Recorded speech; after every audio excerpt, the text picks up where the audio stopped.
Hello all, my name is Yasmin, but everybody calls me Yaya, and today I'll be talking about how colonialism impacts our environment and our society today. Now, some of you watching probably already know how that happens, but in this video I'm going to get into the specific policies and events that influence some of the things that we are facing, from wildfires to societal divisions, and I'll be talking about it while I do my makeup.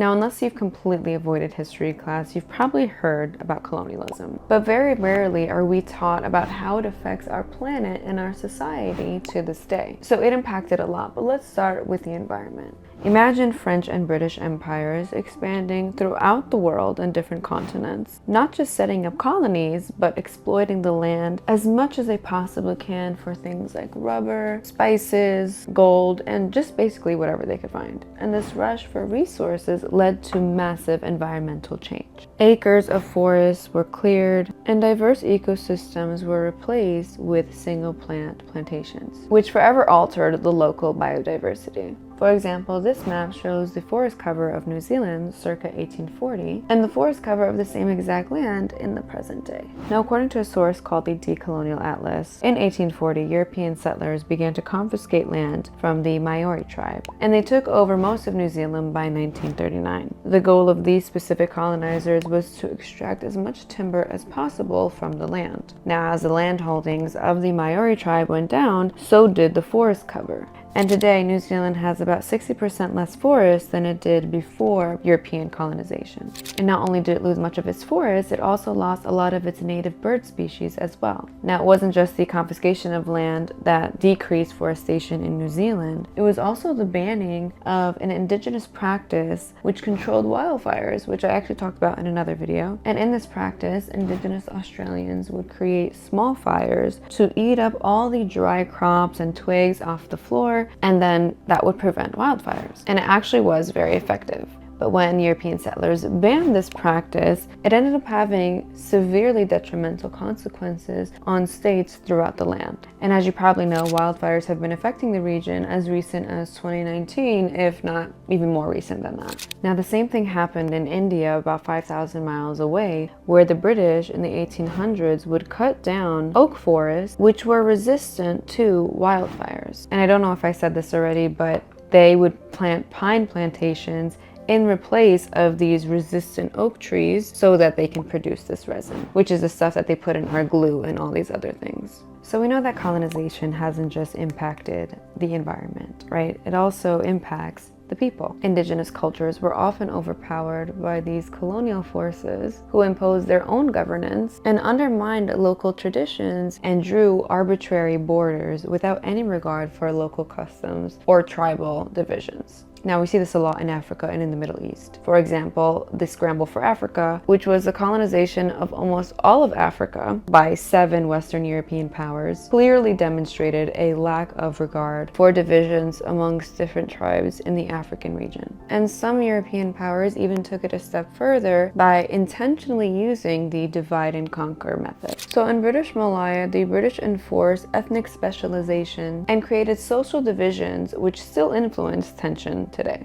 Starting in the 1800s, the British enforced policies that ethnically separated primary and secondary school education. And this separation led to the creation of negative stereotypes and mistrust across different ethnic groups. For example, Malays were considered to be lazy liars, and the Chinese were considered to be greedy pigs. And the tension between the various ethnic groups is believed to be a big reason why there was no unity behind guerrilla fighters or even British soldiers. And these divisive policies continued to as recent as 1949, like the Briggs Plan, for example, which forcibly removed people or relocated them into different regions called new villages, predominantly separating Chinese Malays from everybody else. And of course, this further divided the region, even leading to geographic separation in Malaysia. So we know that colonization has deeply affected both the environment and millions of people. In fact, the Intergovernmental Panel on Climate Change officially recognized recognize colonialism as a driving force for the climate crises we are in today. Now, we can complain about this all day long, but let's talk about some things that we can do or things that are being done to address this. Well, to start, we can prioritize sustainable developments for future projects, and with the help of satellites, researchers are able to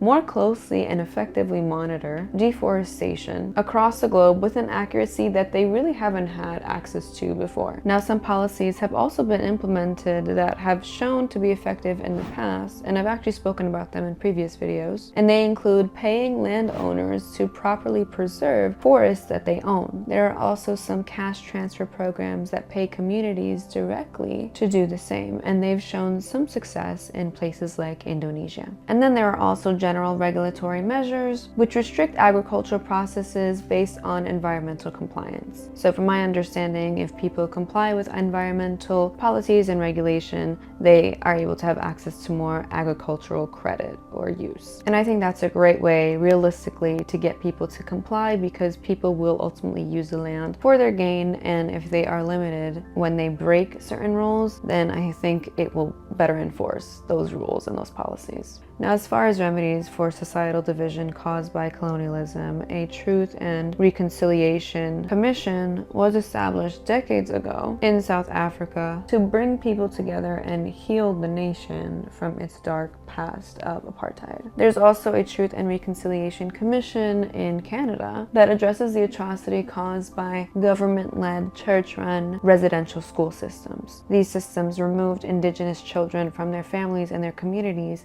and force them into a white European school where they can assimilate into European culture. And in these schools, they were often subject to neglect and a lot of abuse. The programs that exist now investigate the harms caused by these residential schools, and they offer grants, programs, and curriculum that acknowledge the community's needs and their Indigenous history. Now, that was a lot to unpack, but for the sake of this video, I kept it short. Let me know if there's anything that you learned or would like me to talk about for the next video. Thank you so much for watching. Don't forget to like, comment, share, and subscribe. And as always, all sources in the comments.